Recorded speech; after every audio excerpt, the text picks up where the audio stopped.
ఏముందా గవర్నమెంట్ వచ్చా కలిసి నీళ్ళు లేవా నిధులు లేవా రైతు బంధు లేదా ఏది లేదు వచ్చిన రీతి మొత్తం నాశనం చేసిన రైతుల రుణమాఫీ లేదు రుణమాఫీ చేయలేదు రైతు బంధు లేదు బోనర్స్ వడ్డకు వెనకబెట్టిన వడ్డకు బోనర్స్ లేదు నీళ్లు లేవు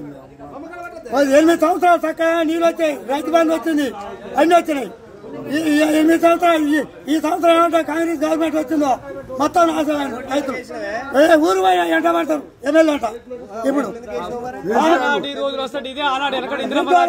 మధ్యాహ్నం ప్రభుత్వం మారితే కదా ఏమైనా చేస్తారో అని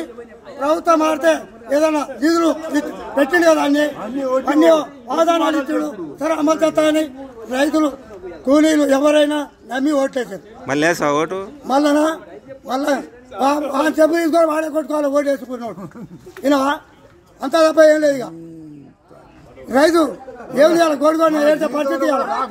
ఒక మా నూతనకల్లో 100 బోర్లు వచ్చి ఇవ్వాలి మా ఉత్తరవాదం కాలు వేరేకే వినవా ఇవాళ తుర్యాపేటకు ఇవాళ ఏది మన